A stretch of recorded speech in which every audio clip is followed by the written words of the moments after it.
আসসালামু আলাইকুম ওয়া রাহমাতুল্লাহি ওয়া বারাকাতুহু নাহমাদুহু ওয়া নুসাল্লি আলা রাসূলিহিল কারীম আম্মা বা'দ। সুপ্রিয় বিএ বিএসএস থার্ড ইয়ারের শিক্ষার্থীবৃন্দ, আশা করি তোমরা আল্লাহর অসীম অনুগ্রহে ভালো আছো। যে যেখান থেকে আজকের এই ক্লাস শুনছো এবং যোগদান করেছো, সকলকে স্বাগত জানাচ্ছি। আজকের পাঠের বিষয় হলো অধ্যায় ৩, সামাজিক অধিকার ও কর্তব্য। আজকের পাঠের টপিকস হলো পিতামাতা ও সন্তানের পারস্পরিক কর্তব্য। এর মধ্যে আজকে আমরা একটি বিষয় নিয়ে আলোচনা করব, সন্তানের প্রতি পিতার দায়িত্ব ও কর্তব্য। এই আলোচনার মাধ্যমে আমরা সন্তানের প্রতি পিতার কি কি দায়িত্ব কর্তব্য ইসলাম নির্ধারিত করে দিয়েছে তা আমরা জানতে পারব। বিসমিল্লাহির রহমানির রহিম। মানুষ সামাজিক জীব। সমাজে বিভিন্ন রকম সম্পর্কের বন্ধন তাদেরকে সামাজিক জীবনে সংঘবদ্ধ রাখতে সাহায্য করে। ইসলামী সমাজ ব্যবস্থা সমাজের মানুষের পারস্পরিক সম্পর্কের নিরিখে তাদের অধিকার এবং কর্তব্য নির্দেশ করে। নির্দেশিত অধিকার আদায় ও কর্তব্য পালনে বাধ্যবাধকতা আরোপ করে। এই ব্যবস্থায় পারস্পরিক বসবাস শান্তিপূর্ণ করার উদ্যোগ নেওয়া হয়। সামাজিক বন্ধন সুদৃঢ় রাখার জন্য ইসলামী সমাজ ব্যবস্থায় অগ্রাধিকার ভিত্তিতে যাদের অধিকার ও কর্তব্য পালন করার আদেশ দেওয়া হয়েছে তারা হলেন পিতামাতা, সন্তান সন্ততি, স্বামী স্ত্রী, ভাই বোন, আত্মীয় স্বজন এবং প্রতিবেশী। সমাজের প্রত্যেক মানুষই কারো না কারো সন্তান। তাদের সবারই কিছু না কিছু আত্মীয় স্বজন থাকে। সকলেই কারো না কারো প্রতিবেশিত্বে বসবাস করে। সামাজিক জীবন সুখী, সমৃদ্ধশালী এবং শান্তিপূর্ণ করার জন্য সমাজের বিভিন্ন পর্যায়ের এই লোকদেরকে অধিকার আদায় এবং তাদের প্রতি বিভিন্ন কর্তব্য পালন করার জন্য ইসলাম আদেশ দিয়েছে। তো আমরা আজকে পিতামাতা ও সন্তানের পারস্পরিক কর্তব্য এই বিষয়ের আমরা ইসলামে সন্তানের গুরুত্ব এবং সন্তানের প্রতি পিতার দায়িত্ব কর্তব্য নিয়ে আলোচনা করব। সন্তানের প্রতি পিতামাতার কর্তব্য। ইসলামী সমাজ দর্শনে পরিবারের গুরুত্ব সর্বাধিক। কেননা পরিবার হচ্ছে সমাজের প্রাথমিক ফাউন্ডেশন স্টোন, প্রাথমিক ভিত্তিপ্রস্তর। কেননা সমাজ ব্যবস্থার প্রাথমিক সংগঠন হচ্ছে এই পরিবার, আর পরিবার গঠিত হয় পিতামাতা সন্তান সন্ততিদেরকে নিয়ে। পরিবারের সদস্যদের পারস্পরিক কতগুলো দায়িত্ব এবং কর্তব্য রয়েছে। পরিবার তথা বৃহত্তর মানব সমাজের সুখ, শান্তি এবং সমৃদ্ধি নির্ভর করে সদস্যগণের পারস্পরিক দায়িত্ব কর্তব্য সুষ্ঠুভাবে সম্পাদনের উপর। ইসলামী সমাজ ব্যবস্থায় সন্তানের প্রতি পিতামাতার দায়িত্ব কর্তব্য অত্যন্ত ব্যাপক এবং বিস্তৃত। কেননা ইসলামের দৃষ্টিতে সন্তান হচ্ছে আল্লাহর নিয়ামত বা অনুগ্রহ, আল্লাহর বিশেষ দান। সন্তান হলো পিতামাতার এক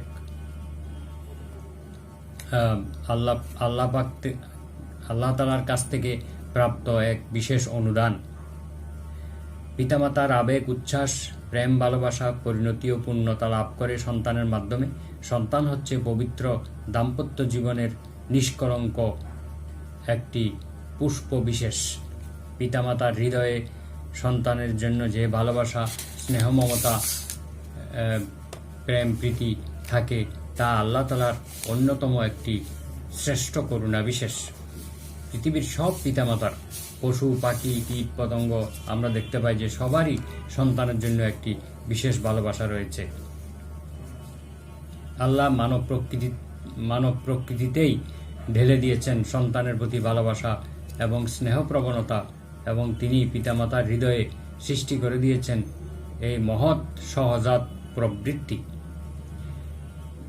সন্তান ভূমিষ্ঠ হওয়ার সঙ্গে সঙ্গে, এমনকি সন্তান মাতৃগর্ভে আসার পর থেকেই পিতামাতার উপরে কতগুলো দায়িত্ব কর্তব্য এসে পড়ে। আর এই দায়িত্ব কর্তব্য সন্তান সমাজে প্রতিষ্ঠিত না হওয়া পর্যন্ত বলবৎ থাকে। তো এখন আমরা ইসলামী সমাজে সন্তানের গুরুত্ব কতটুকু আমরা সংক্ষেপে বলবো, তারপরে পিতার দায়িত্ব কর্তব্য নিয়ে আলোচনা করব। ইসলামী সমাজ ব্যবস্থায় সন্তানের গুরুত্ব। সন্তানকে আল্লাহ তাআলা তার প্রদত্ত নিয়ামত হিসেবে আখ্যায়িত করেছেন।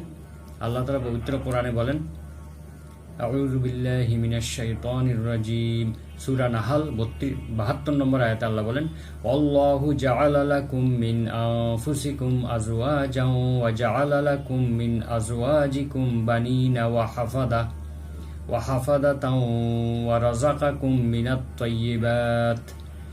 আল্লাহ তাআলা তোমাদের জন্য নিজস্ব প্রজাতি থেকে জুড়ি সৃষ্টি করেছেন, জোড়া বানিয়েছেন, এবং তোমাদের সেই জাতি থেকেই তোমাদের জন্য সন্তান সন্ততি এবং পৌত্র পৌত্রী বানিয়ে দিয়েছেন, এবং পবিত্র জিনিস দ্বারা তোমাদেরকে রিজিক দিয়েছেন। সুতরাং সন্তান সন্ততি আল্লাহর নিজস্ব দান ছাড়া আর কিছুই নয়। পবিত্র কোরআনে আরো বলা হয়েছে, আল মালু আল বানুনা জিনাতুল হায়াতিদ দুনিয়া, ধন সম্পদ এবং সন্তান সন্ততি দুনিয়ার জীবনের সৌন্দর্য এবং সুখ শান্তির উপাদান ও বাহন। সূরা কাহাফের 46 নম্বর আয়াতে এটি বলা হয়েছে। হাদিস শরীফে এসেছে, সন্তানের জন্য পিতামাতাকে জান্নাতে বিশেষ মহল দান করা হবে, হাসরের কঠিন ময়দানে নূরের তাজ পরানো হবে, সন্তানগণ পিতামাতার জন্য সদকায়ে জারিয়ার কাজে দেবে। মহানবী সাল্লাল্লাহু আলাইহি ওয়াসাল্লাম বলেন, ইদা মাতাল ইনসানু ইনকাতা আনহু আমালুহু ইল্লা মিন সালাস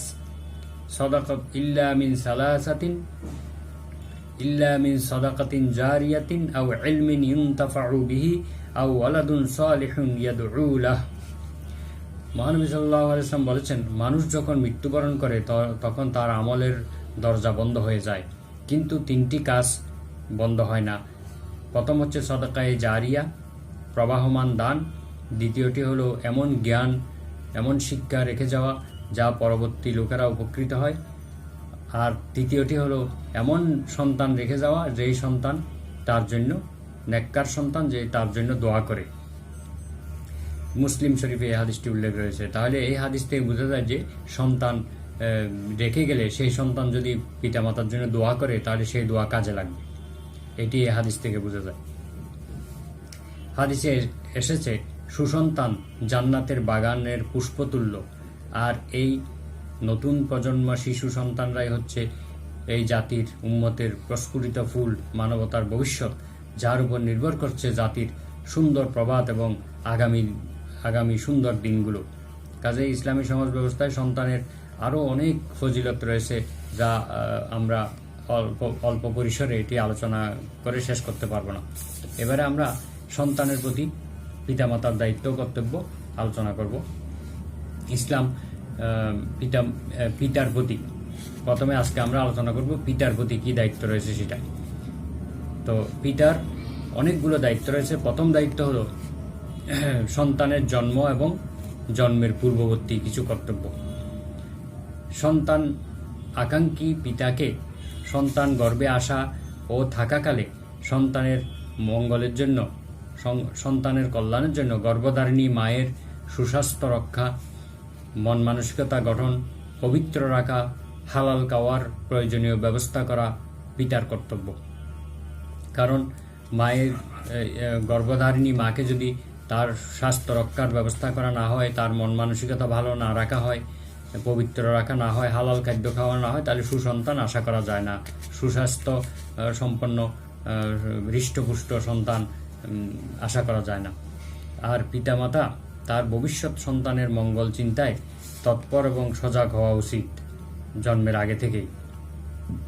গর্ভস্থ সন্তানের কল্যাণের জন্য সব রকম বৈষয়িক প্রচেষ্টার পর মহান আল্লাহর কাছে অতি বিনয়ের সাথে প্রার্থনা করতে হবে যেন এই সন্তান সুস্থভাবে পৃথিবীতে আসে এবং সেই যেন ভালো হয়, দিনদার হয়, নেককার হয়। এই ব্যাপারে দোয়া করার জন্য আল্লাহ তাআলা বলেছেন। সূরা আরাফের 189 নম্বর আয়াতে আল্লাহ তাআলা বলেন, ফালাম্মা তাগাশশাহা হামালাত হামলান খাফীফান ফামাররাত বিহি ফালাম্মা আসকালাত দাআওয়াল্লাহা রাব্বাহুমা লাইন আতাইতানা সালিহান লানাকুনান্না মিনাশ শাকিরিন। অতঃপর স্বামী স্ত্রীর মিলনের ফলে গর্ভসঞ্চার হলো, আর প্রথমে তা অত্যন্ত হালকা অনুভব হলো, গর্ভধারণ ভারী হয়ে উঠল। তখন উভয়ে প্রভু আল্লাহর কাছে ফরিয়াদ জানালো, হে প্রভু, তুমি যদি আমাদেরকে সুস্থ নিখুঁত বাচ্চা দান করো, তবে আমরা প্রাণ খুলে তোমার কৃতজ্ঞতা প্রকাশ করব, শুকর আদায় করব। সূরা আরাফের 189 নম্বর আয়াতে এটা বলা হয়েছে।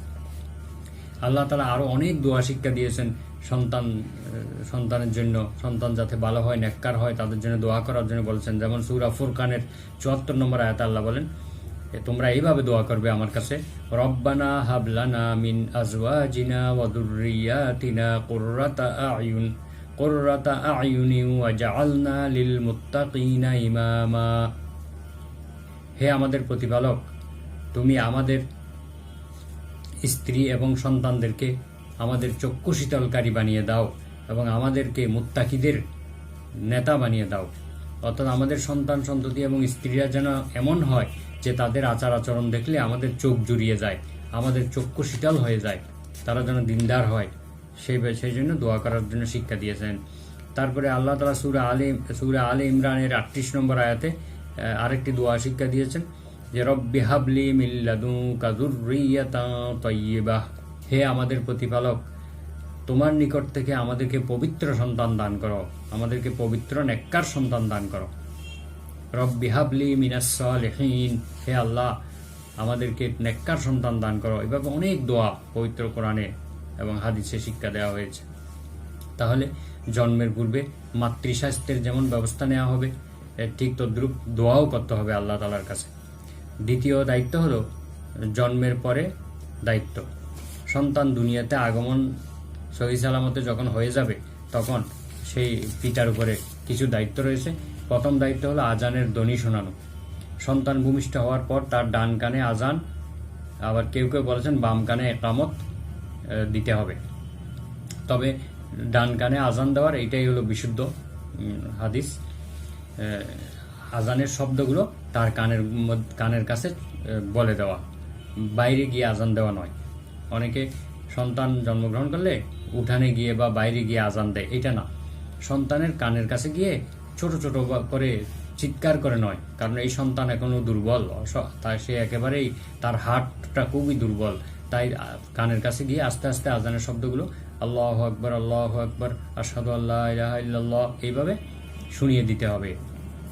দ্বিতীয় দায়িত্ব হলো নাম রাখা। সন্তান ভূমিষ্ঠ হওয়ার পর সন্তানের ইসলামী ঐতিহ্য প্রকাশকারী এমন একটি সুন্দর নাম রাখতে হবে, অর্থবহ নাম রাখতে হবে। এই ব্যাপারে মহানবী সাল্লাল্লাহু আলাইহি ওয়াসাল্লাম বলেছেন, ইন্নাকুম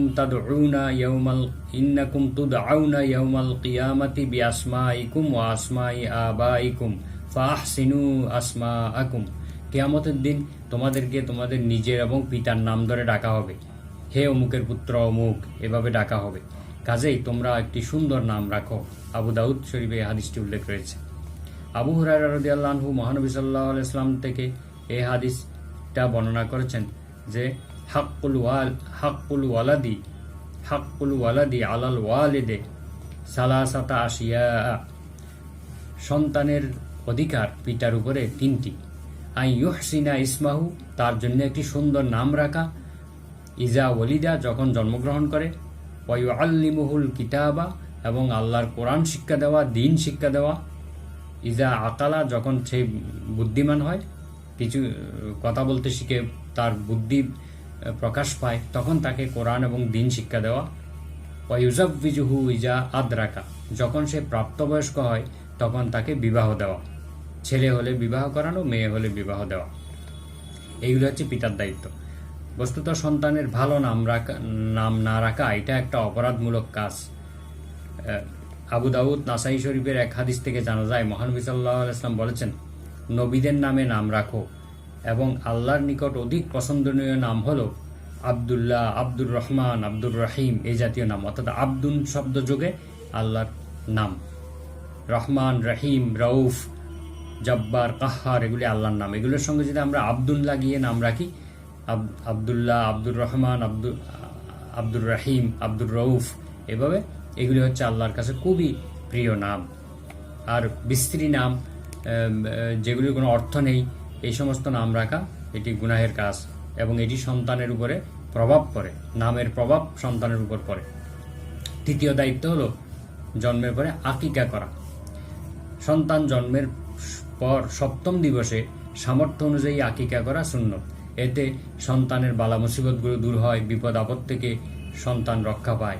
এই প্রসঙ্গে মহানবী সাল্লাল্লাহু আলাইহি ওয়াসাল্লাম বলেন, কুল্লু গুলামিন রাহিনাতুন বিআকিকাতিহি, প্রত্যেক সদ্যজাত সন্তান, সদ্য জন্ম নেওয়া সন্তান আকিকার নিকট বন্দী থাকে। তুসবাহু আনহু ইয়াউমা সাবিহি, ৭ম দিনে তার পক্ষ থেকে পশু জবাই করতে হবে। ওয়ুসাম্মা ফিহি, এবং তার ওই ৭ দিনের দিন তার নাম রাখতে হবে। ওয়ুহলাকু রাসাহু, এবং তার মাথা মুন্ডন করে দিতে হবে। মাথার চুল, যদি মাথায় কোনো সমস্যা না থাকে তাহলে মাথায় চুল মুন্ডন করে দিতে হবে। এগুলি হচ্ছে পিতার দায়িত্ব। বুখারী এবং তিরমিজি দুটি গ্রন্থে এই হাদিসটি এসেছে।